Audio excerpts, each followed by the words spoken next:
Hi guys, Liam here, and today I am telling the story of how TWD98, or Troy as most people know him as,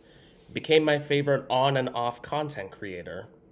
The story begins sometime in late 2012 or early 2013 when I was only 7 years of age at that point. That point in time, I was not that into watching YouTube videos, only rarely did I watch YouTube videos with my brother when I spent time with him. At the same time, my brother was big into Mario Kart Wii, and one day he pulled me aside randomly to show me a YouTube video. The video, titled Rate That Custom Track Number 1, was a year-old video of Troy showcasing custom tracks which were part of a mod called CTGP alongside his friend Justin, and they would rank each one on a scale of 1 to 5. Watching this video was the first time I had seen something in Mario Kart Wii outside of the base game, and I was really intrigued when I first watched it because it truly felt like something I hadn't seen before. We watched 5, maybe 6 more that day, and we laughed commonly throughout this experience. Little did I know that day that I discovered the person that I would grow up as a fan and devote myself to watch more than any other content creator on and off. After watching a bit of RTCT, I began to watch Troy's other popular series such as Fail and Recovery, MK Wii Olympics, his 10-level shortcut challenge videos, his shortcuts and strats montages, his custom track rankings, as well as his old custom track streams, where he collabed with people such as Red Falcon, Sager, Wrath19001, and even Enmead. His videos always got funnier, in my opinion, when his friends were featured. People such as Colton, Justin, Matt, Connor, and Ryan brought some crazy and hilarious energy to the first era of my time being a fan of Troy. Whenever we had other people and kids over at our house, us kids would all hang out in one space and we turned the TV on to either watch my brother demonstrate stuff from Mario Kart Wii or to show and watch Troy's videos. It was one of my favorite things to do whenever we had friends at our gatherings way back in the day. For the next 3 years or so, I continued watching most of Troy's content until early 2016-ish, when I began to have other interests in other content creators at that point, and also because around the same time, his channel would go dead for the most part throughout 2016 and the first half of 2017 until Troy made a comeback that summer with a new series titled Road to 9999 VR. I returned to watching his videos again after seeing this new series release, and it was cool seeing him have to learn the whole online experience since he hadn't played too much at that point in time. And also I was watching him primarily because I hadn't had too many other content creators to turn to for my amusement. I would continue to watch him, constantly waiting for new episodes of Road to 9999 VR to be released, that at that point I felt like a fanatic of the series. His collabs with Enmead in various episodes were pretty engaging to me, as well as his occasional sabotage sessions where he would either use bad combos to make it harder or have people such as Colton, Ryan, and Matt return and combine Fail and Recovery with the series, which was a good way to keep the old series legacy alive. He even briefly brought back Rate That Custom Track to top it all off around the same time, which further boosted my interest in his vids. Going into 2018, Troy would introduce his new version of the 10-level shortcut challenge to commemorate the 10 years since Mario Kart Wii had come out. This revised version of the shortcut challenges kept me engaged thanks to the old memories of the previous videos of the shortcut challenges, as well as the new rules and new formats. After Road to 9999 VR ended exactly 1 year after it started, believe it or not, I was sad knowing that it was now over after all this time,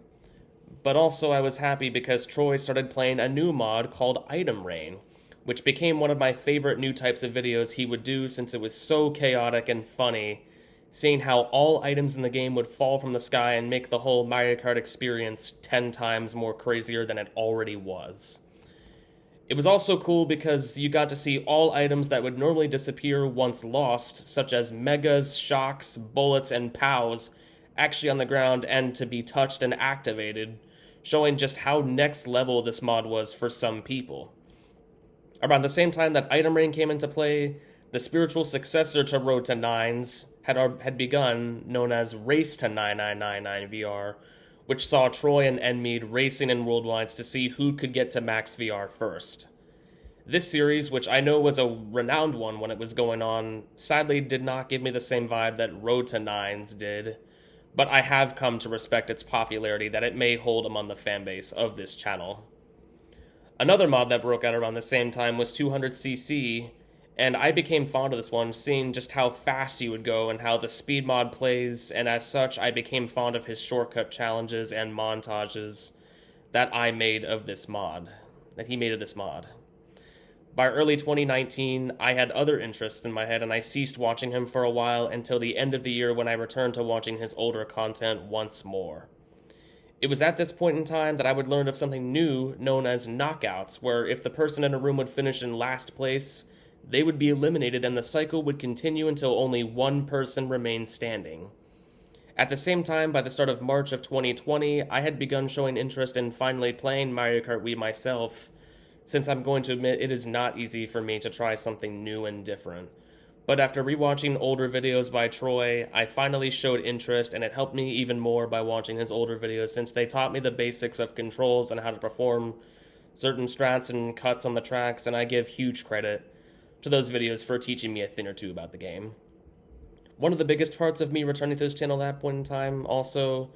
was that I had a huge and strong interest in music, and most of the songs in his older videos really hit me to the point that I couldn't stop watching the videos just so I could hear a certain song again until I searched it up later on. One song in particular that appeared in 2 of his older videos has even become my current favorite song of all time, which I also talked about in another video earlier this month on why it's my favorite song, but nonetheless, I was heavily impressed with the kinds of music and songs he used for his early years on the platform, since I, as a person, don't typically get interested in most songs my generation is into outside of YouTube. Now, it wasn't just Knockout, however, that was prominent by 2020. Another series had emerged around the same era, a series called Flounderfest, the spiritual successor to Race to 9999 VR, where Troy and Enmead would race against each other while using various challenges and mods and other stuff to get a certain number of wins from events in a season, and whoever won the most would pick a punishment for the one who lost the season. This series was one of the most engaging series he ever did, in my opinion, because Troy would always change it up and he kept introducing new formats and mods, which is what I liked about it, as well as the friendly rivalry between himself and Enmead, which, if you ask me, this dynamic duo of these two is truly something, in my opinion. I continued to watch this series in a way that was almost like when I was watching Road to Nines, in my opinion, during that 1 year stretch, because I kept wanting to come back. By 2021, however, I again began showing other interests in different creators, but I still watched Troy from time to time, just not as often, especially by the time summer rolled around, until December of that year when Troy would release one of my favorite videos I've ever watched of him. This video, titled Revisiting My Top 10 Custom Tracks in Mario Kart Wii, saw Troy and fellow content creator and friend Mayro playing on custom tracks that appeared in his Top 10 Custom Track video from 2010, as well as modern remakes of said tracks. This video, which at the time of being released, for those who didn't know, the original video was his 100 subscriber special back when it came out. And that video became an instrumental one for boosting his popularity even further by late 2010, in my opinion, and it also would become, in my eyes, a video that would ultimately shape the existence of custom tracks, since it seemed like custom tracks were not very well known by many to that point until Troy started to make content featuring them, and from there it just got bigger and bigger. To that point in time, I had been watching Troy's vids for 9 years, give or take, when the Revisit vid came out, and it reminded me just how much I enjoyed watching the OG custom track content, and seeing just how far custom tracks had come over a 12-year span from late 2009 to late 2021. It really made me feel happy seeing them in both past and present form to that point. However, by spring of 2022, things began to unravel when I stopped watching his vids for good, as I lost interest in the content being made, as it didn't feel the same as it used to be when I first watched him in his prime. I wasn't that fond of how Knockout had become sort of like the face of his channel above everything else, and that's ultimately why I stopped watching his vids once more. Now, while I did rewatch a few older favorite videos from time to time on rare occasions, I never watched his newer videos for the same way again for at least a year until summer 2023 rolled around, and I again returned to watching his vids. Around the same time as well, I finally created my first Google account and YouTube account,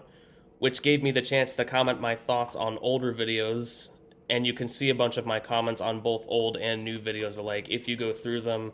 although I don't wish to encourage it if it's not to the best of interest of anyone. Some people may say that I comment on videos just so I can get attention, but I want to confirm this is not true. I don't comment on YouTube videos just to get attention and achieve fame. I comment because I want to engage with people in a way that I can feel comfortable, since I've had little to no luck in establishing friendships outside of YouTube for most of my recent years. A few months passed, and by September of 2023, I had contemplating thoughts of officially subscribing to Troy, and eventually I did, while finally accepting that his videos are what they are now, and I've embraced this era ever since.